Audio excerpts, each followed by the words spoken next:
Good morning, or good evening, or good night, or whatever the time it is in your vicinity of the world when you watch this. And it is day 5 of my training program, and I am in my home gym. Well, my dungeon. We're gonna get kinky. Yeah. No, not really. So it is strength program day 5, and today I'm training at home simply because the deficit dieting has taken hold, and I feel like poo. Yeah, I really do. No, I'm joking. I don't feel like crap, but I definitely have started to notice the effects of being in not a hectic deficit diet, but enough of a deficit diet that um, I can feel my energy levels are lower than usual. And essentially, what happens if you look at it from like a training, bodybuilding, thermogenic kind of process, or and looking at from that kind of frame of reference, you burn the most amount of calories just by fidgeting your day-to-day activity levels, how active you are throughout the day. It's not necessarily how many calories you burn when you're training, it's just your overall existence. And what happens a lot of the time is when you're in a deficit, or when your body's trying to recover or heal or whatnot, it will instinctively minimize your needs activity level. So you will fidget less and you won't even be aware of it. And I can tell that my energy levels are down. I'm not kind of like fidgeting as much. I'm not moving as much. I just want to like lie down and have a nap. That would be good right about now. Um, so I can tell I'm definitely in a bit of a slump right now. So, and that's where fat burners come into play, because fat burners don't burn fat. Like people think you'll just take a fat burner and your body is gonna like go, okay, let's use that fat to burn energy. Like to an extent, our glutamine does use your fat reserves to burn energy, but it's so marginal. In all essence, your body is going to use carbs, then fats, and then way down on the list is protein. Unless you're in keto, in which case your body should use fat first. Um, but what happens when you take a fat burner is it's usually just like high fucking dosages of caffeine. So you fidget more because you're kind of alert more, and therefore you burn more calories simply because you're, you know, jittery as fuck all day and therefore burning more calories. Um, Essentially, that's kind of what happens when you take fat burners, which it's just like caffeine, really. So I have done the layman's version. I have got caffeine to get me through the workout today. Um, so it's one of those. I can definitely notice I'm in a deficit, and the lower body fat is making me a bit tired in comparison to how I would normally be. And I'm definitely noticing the cold. Like the one person commented and it's like, you're always so wrapped up. Is that because of the low body fat? And yeah, that is like, I am 100% noticing the cold, probably also my age. Like I see these teeny boppers who also have relatively low body fat, and they're just like walking around in little, you know, tight hot pants and a bikini top, and they're good to go. And I'm kind of like 5 layers deep. I mean, I am literally like 5 layers deep right now. Yeah. So I'm gonna have some of my caffeine. I started warming up my hamstring, and I've got to do deadlifts, ring dips, weighted pull ups, sorry, weighted muscle ups, and um, and back squats still this week. Those are the 4 strength elements that I have not done this week. So I've got to fit them in today or tomorrow, depending on time. And I'm just training at home because I've got so much to do today that taking, that hour and a half to cycle to and from gym I just don't have the time, and I just don't have the energy. So I'm training at home. We'll see how deadlifting goes with the hamstring and the, the strain. I am is the only excuse me is the only movement that I'm worried about with the hamstring is my deadlifts. Like the squats are fine; they feel fine.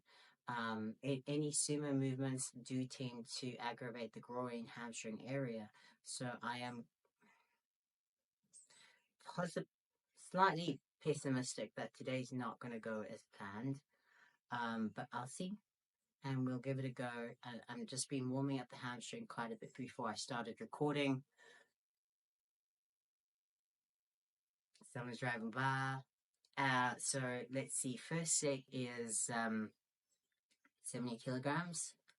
So 5 reps on 70 kilograms, and I'm probably not going to jump as big as I normally would because I would normally go 70, 120, 150, and then hit my working weight. So today I'm going to start with 70, probably jump to 100, see how the hamstring feels, and go from there.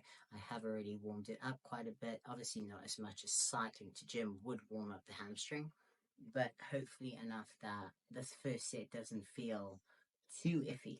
So, set one, let's see how it goes. I haven't taken my shoes off yet, so I will probably take my shoes off on the next set.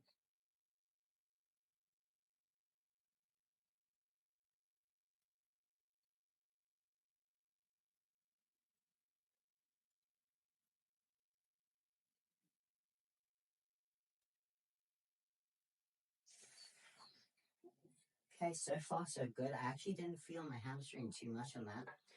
So maybe the warming up of the hamstring glute area did help a bit. So, but I'm gonna pace myself 70. So I will pop on 100 kilograms. Or will I? Let's do 110.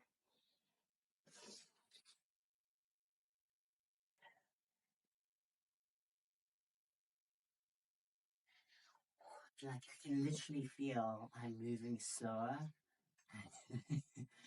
because I'm in such deficit. Not even that much of a deficit, but my body fat's lower. So I'm just like moving at a glacial pace right now.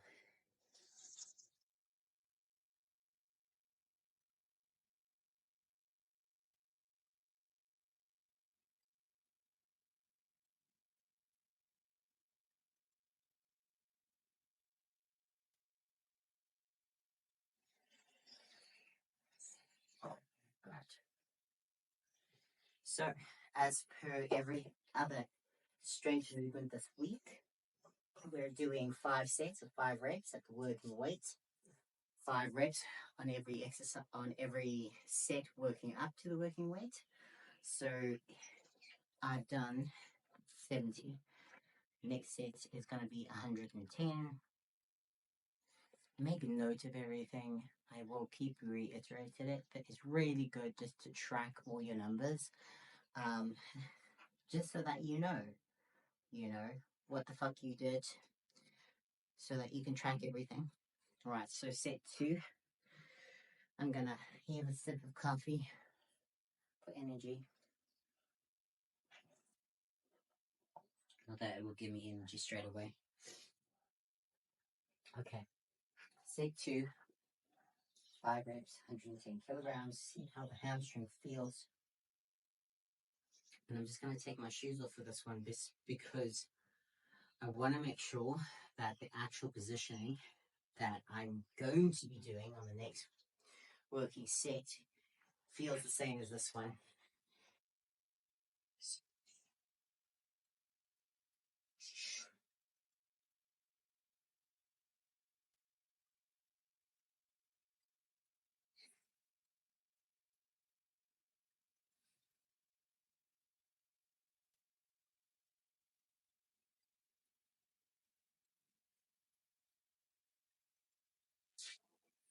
Hey, that didn't feel too bad. I was actually quite happy with that. That was 110. What am I going up to? That is the question. So, if that's 110, my math sucks, so help me out here. I think I'm gonna go to 140. 140 next. So that would be 20 aside. Put it. Point. Fuck, man. Wow, I cannot even think.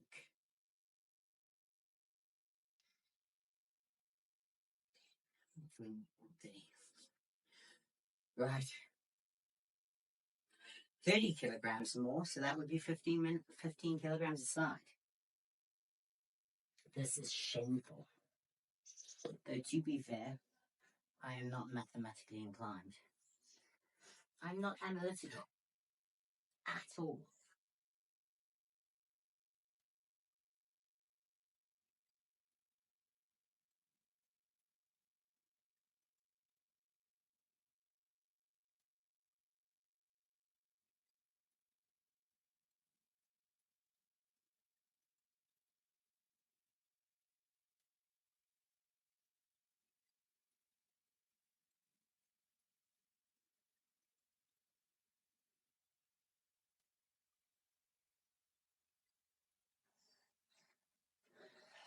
It's true. Okay. 140 would be the next working set. And then I want to, in theory, I want to do 155, no, 150. Between 150 and 155 for my actual working set. So 140, and I'll probably test out 150, see how that feels. Treat that as my first working set, even if I do go up. So I'm going to see 140 for 5, and then we'll move up, see how that feels, and adjust. Okay, so 140, we'll see how this feels. Make sure I set up correctly, nice and tight.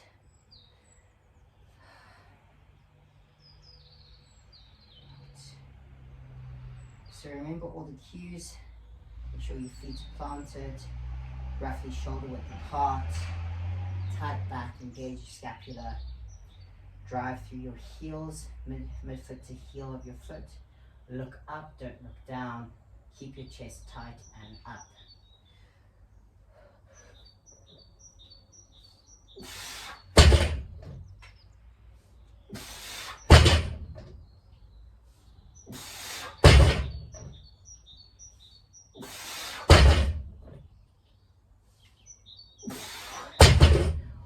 Ooh, wait. Right, I can feel. I have not deadlifted in a week or two because that felt heavy. Okay, so that was 140. I'm going to jump to 150. Treat that as my first working set.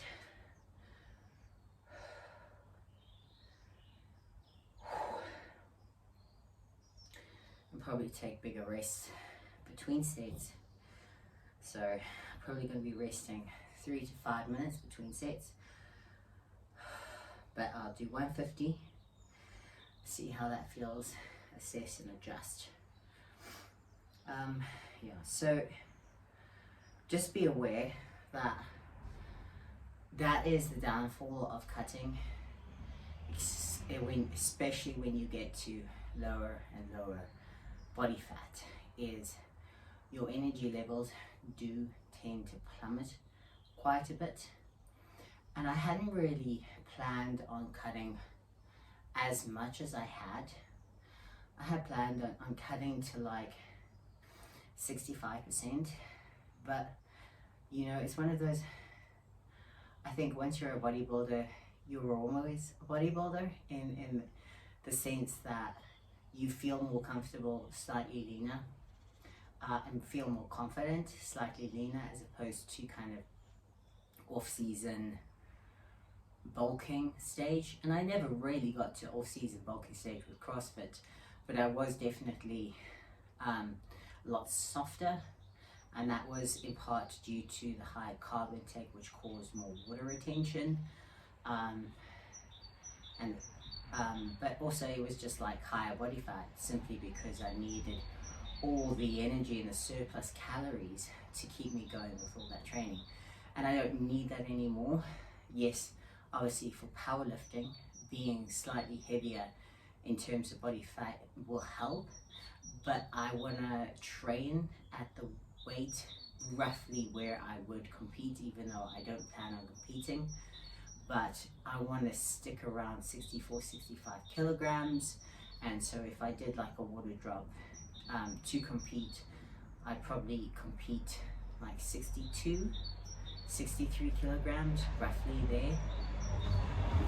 Again, I have no plans of competing or anything. I just, want to get my numbers back up, feel more confident with the higher rate numbers, and just track my progress this time by vlogging and letting you in on the action, so that you can come along for the ride. And if you're also wanting to get your strength up, it gives you a bit of an idea of what's possible and how to go about doing it. So always comment, let me know what you think, if you're doing it as well, if you're having any issues or concerns, if you're struggling with anything, just comment below, and we can figure it out together, and we can go along this journey together. So next working set, I'm gonna go to 150, see how that feels, assess, and hopefully I'll be doing reps at probably 152.5 if everything works out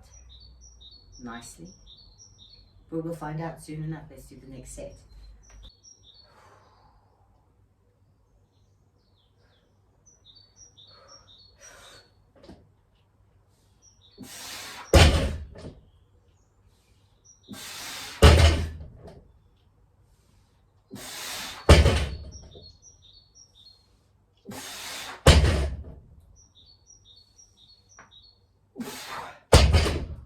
Ooh. Yeah, that felt okay. Not like amazing, but okay.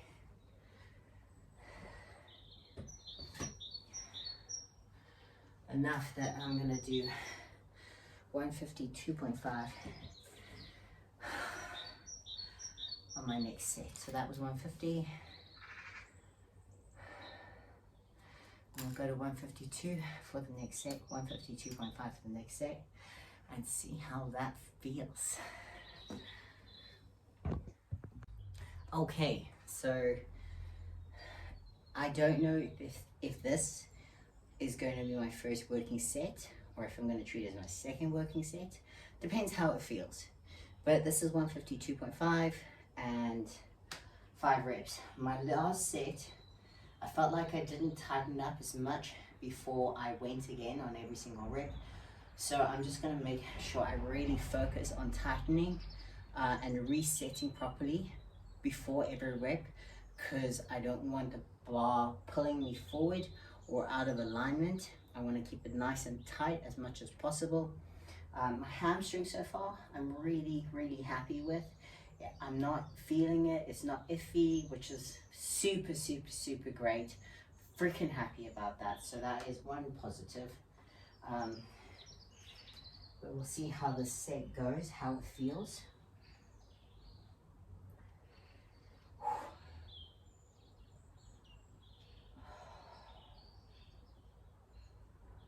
I don't know why, but like I always get like this rush.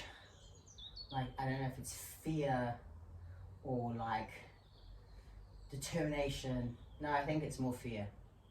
But before every set, I'm like, fuck, I gotta do this.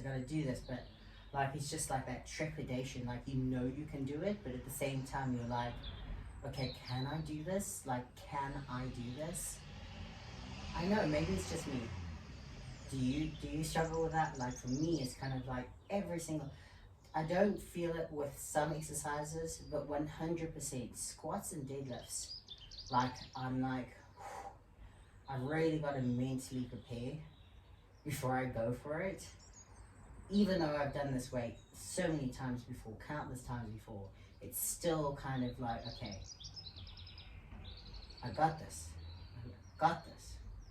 So that's what's going through my head right now. Like, I got this.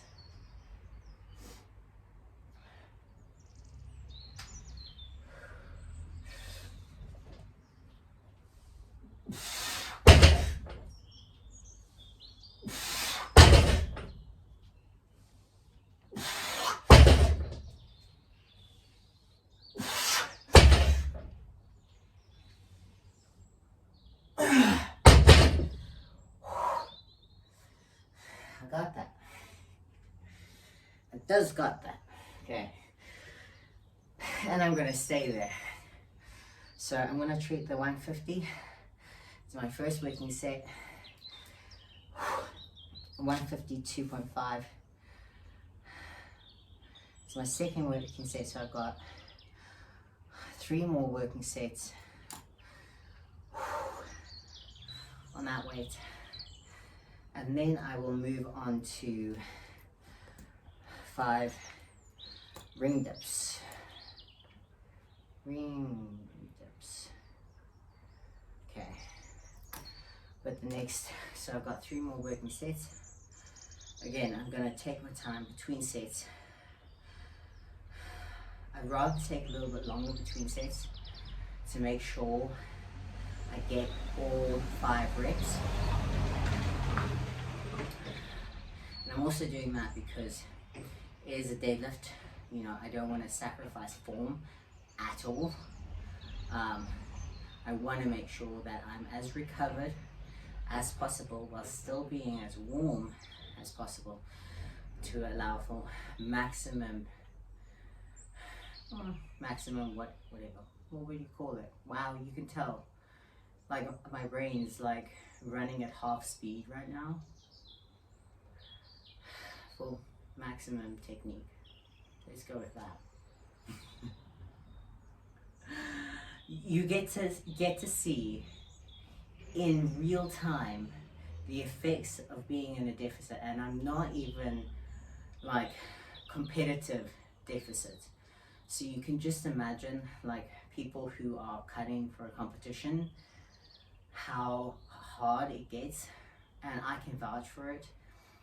Like I will always say bodybuilding is a lifestyle competition more than anything, and by the time I get to stage, I don't want to spend any time with people, because just interacting, just trying to be cordial and patient with people takes effort that you just don't have, and that sounds so bad, but that's where I think a lot of bodybuilders get that negative reputation of being like fucking assholes.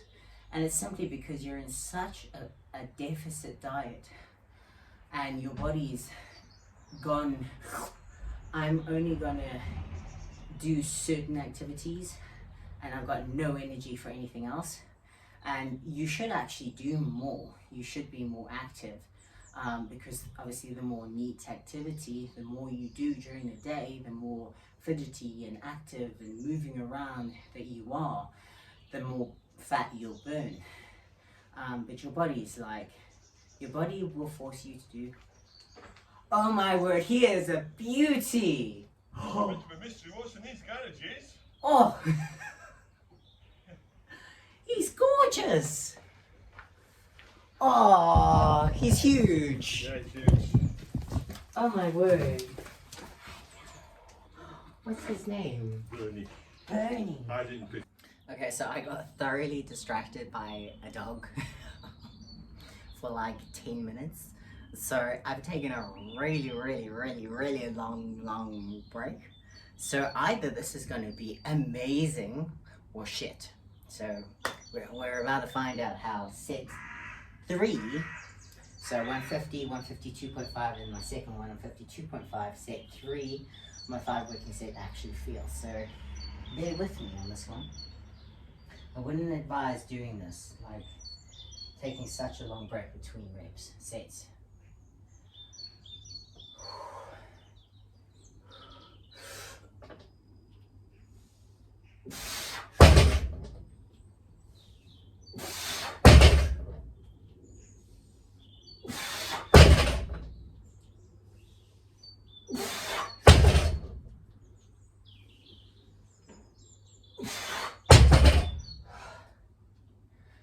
didn't feel too bad actually.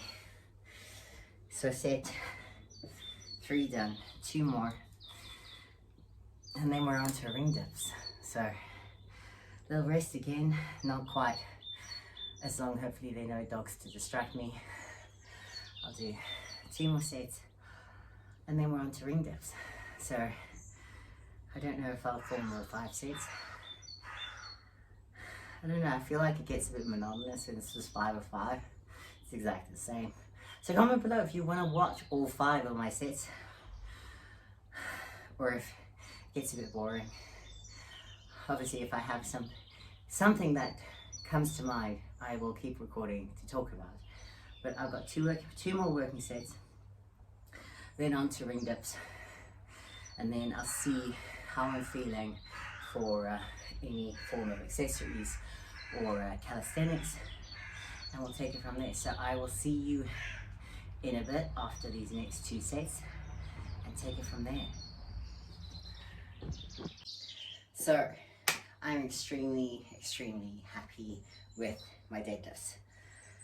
The whole hamstring groin has really frustrated me, and it's been already like 4 or 5 weeks of nursing it, and especially my deadlifts. My deadlifts and my bench are 2 of my favorite movements. I've got to say, bench is my 100% favorite, then deadlifts, and then squats are like, you know, underneath the bridge, in the dirt, you know, far away. And the funny thing is, squats used to be my favorite until my hamstring injury, thanks to CrossFit, thanks to running. And I think it's, you know, you always enjoy what you're best at, and squats were my best movement. Like literally at my peak, I managed a 230 back squat. Obviously I was wearing knee wraps, but you know, that was my best PB for squats. And to go from like a 230 to a 140, I mean, that's almost 100 kilogram drop. Yes, my 140 is raw, so I probably managed like a 160 fully kitted out, but it's still, I think, mentally such a frustrating thing.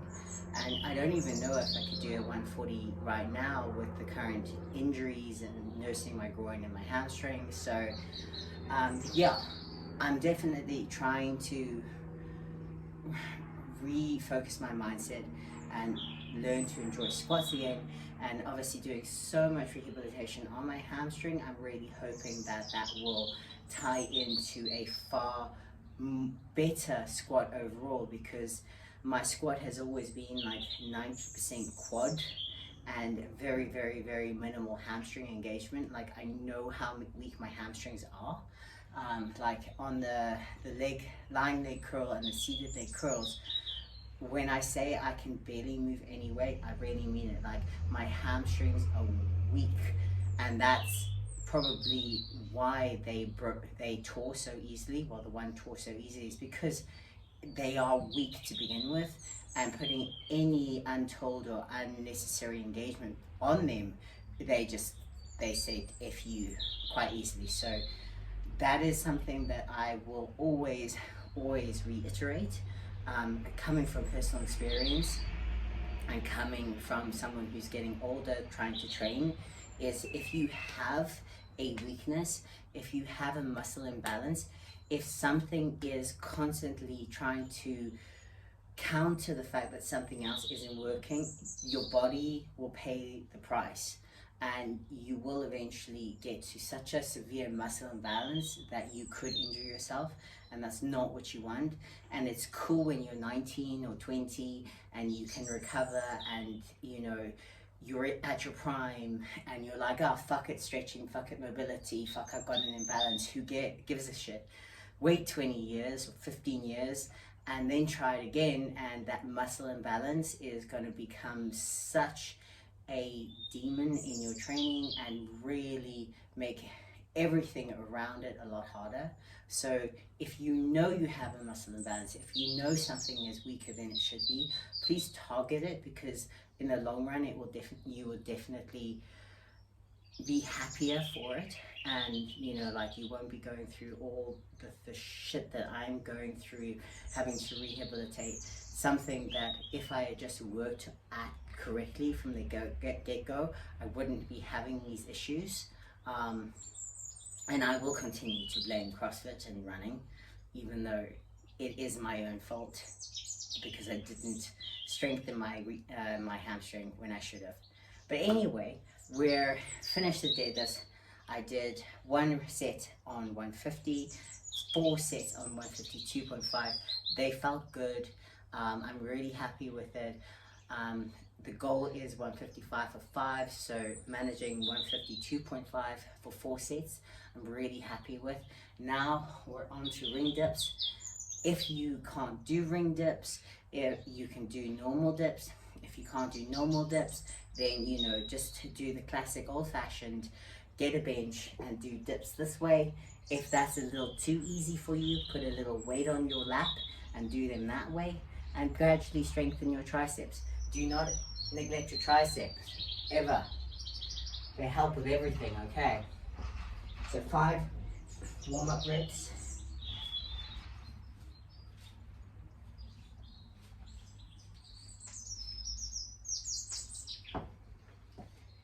And we're working our way out, so I'm gonna get my belt on and gonna put on probably 25 kilograms and then take it from there. So I'll join you once I'm all kitted out, because that takes forever, and join you when I'm ready to go for my first set.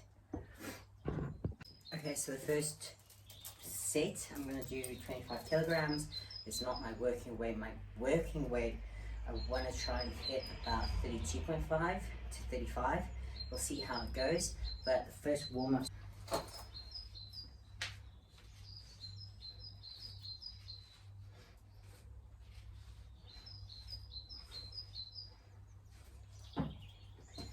Yeah, that felt good.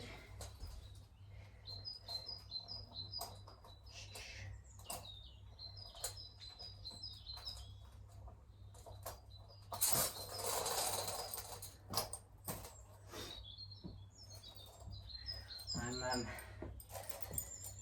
thinking I might just go up to 35. What do you think? 10 kilograms, it might be a bit of a jump, but that felt good, so I'm actually going to give it a go. So if it doesn't work, I'll drop the weight back down. You should actually not do it this way, but let's see. So in theory, I should probably do like 30 or 32.5, feel it out, rather than pre-exhausting the triceps completely. But it felt really good, so I'm going to give 35 a go, see how that feels, and then take it from there. So 35 kilograms is my next set. Hopefully it's doable. Okay, so in theory, this is my first working set, so we're about to find out if I've overestimated myself.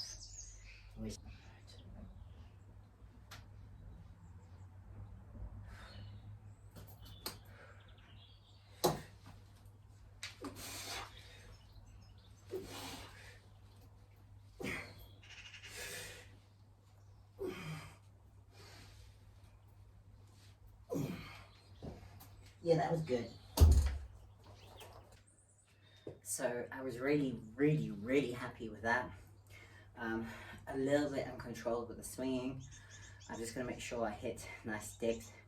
The idea is shoulder hits the top of the ring, so I'm probably just going to watch that back and see if I am hitting correct depth, because the last thing I want is to feel like I'm hitting depth and I'm actually not, and then I put it up and someone goes, oh, you're not hitting depth, because there's always one. So I'm going to make sure depth is correct. If it is, then I'll continue on this weight.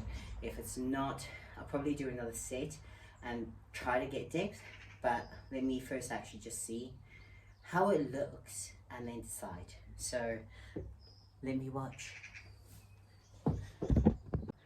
So, reviewed the footage, and I'm actually happy with depth. My shoulder is definitely hitting the rings. Maybe I could do like fractionally lower, but I think that's more. I just need to be able to control the swing aspect of it. But I'm really happy with it. And considering, it's not the ideal circumstances to be doing it in, being at the home gym, I'm actually still freaking happy with that. So I'm going to do 5 sets.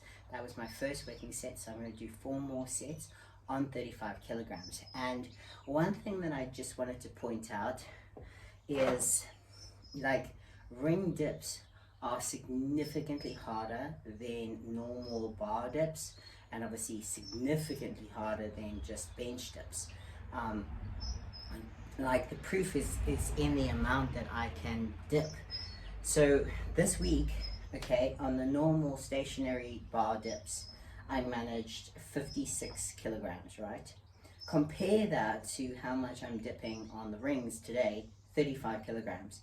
That's literally 20 kilograms difference, okay? Over 20 kilograms difference. And that shows you just how much harder the rings are compared to the stationary bars are.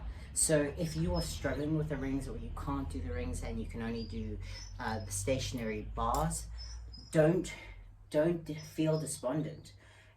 They are literally very, very hard because they're unstable. It's not just that you're working your tricep and your chest, you're having to stabilize with everything in order to get the movement, and if you're not keeping it tight, if you're not doing everything correctly, they become very, very, very, very hard. So if you need to work your way up to the rings, like, don't be ashamed, like, don't feel bad. It's not a weakness, it's a goal. And that's all you need to view it as. Like, anything that you struggle with, anything that you can't do, like, there are so many things that I can't do. I don't feel ashamed that I can't do them. I just look and go, that's a goal. That is a freaking goal. Unless it's something that I have absolutely no interest in which case it's kind of like, okay, cool, congratulations, you can do that, and I can move on with my life. But if it's something that is in my wheelhouse and it excites me, and I'm like, yeah, I can't do it, but I know if I dedicate myself enough to it, I will get there.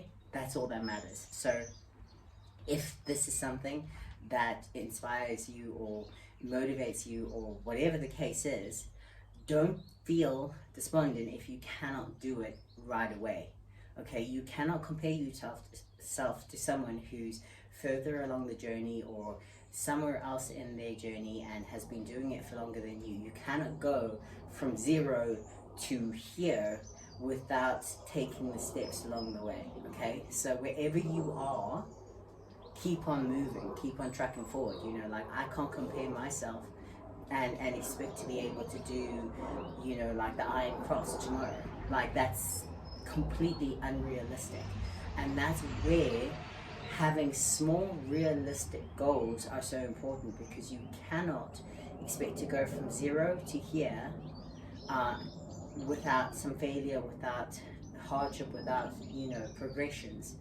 And if you're aiming too high and you can't reach it, you're just going to get despondent and you end up going to give up. You might just give up along the way because you've set your sights too high, too far in the future, and it's just a goal that literally might take you 4 years. And you cannot sustain yourself having a goal that is so far in the future without having realistic goals along the way. So wherever you are, set realistic goals that you can hit every single day, no matter how small they are. Like, whether it's making your bed in the morning, or getting a certain amount of steps on in every single day, the sustainable small habits will lead to bigger and better things. So you need to have those goals. You need to have sustainable, realistic expectations of what you can meet, what you can do, and if you exceed them a little bit, sweet, even better, more motivation to keep on going. But you've got to be realistic. You've got to set your sights on goals that you can achieve, and if you're not too sure if they're achievable or not, speak to someone who has gone down that path.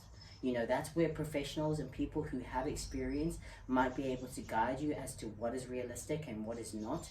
Like, I know, for example, I want to do a planche, and I've spoken to people, and they say literally like 1 to 2 years. You know, like that is a realistic expectation for being able to do a planche.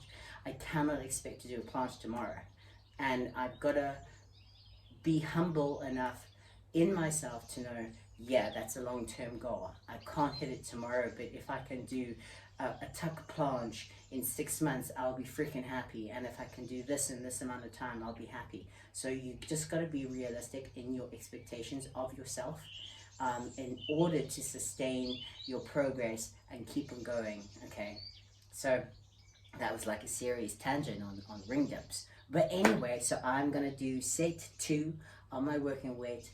I'm gonna do 5 sets, and then I'll catch you at the end. I'll film this one just so that you can see, and I can check my technique, make sure that again my range of motion is fluid enough and solid enough, and then I'll take it from there. So join me for this set, and then I will discuss what I'm gonna do next.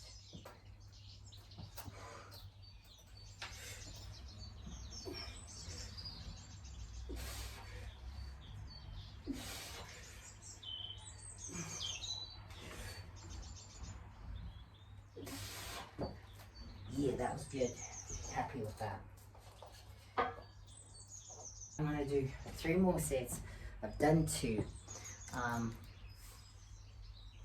And I'm not going to be doing much in terms of accessories. If I change my mind, you'll see more of me.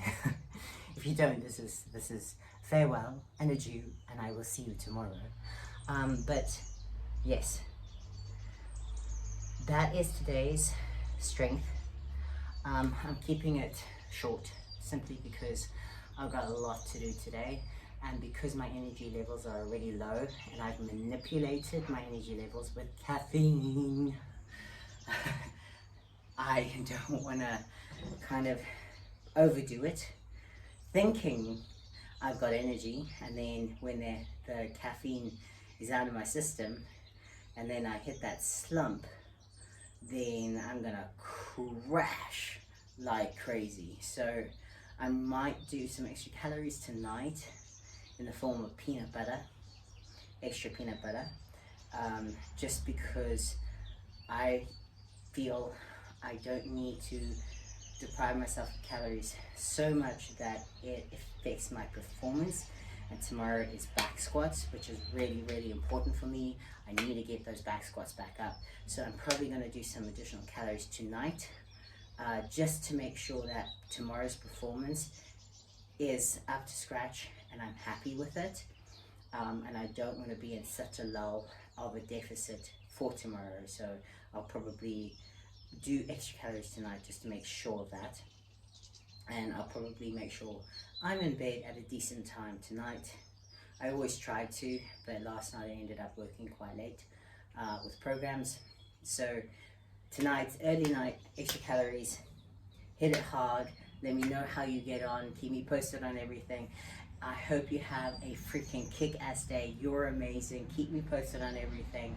Let me know if you need ring dip assistance, how your training is going, if you are following along, what your training numbers are looking like, and anything else that you would like to know from me. I hope you have an amazing day, morning, evening, whatever time of day it is. You are awesome. Let's get strong together. Make sure you like and subscribe. I never say that, so make sure you like and subscribe, and comment below. Cheers.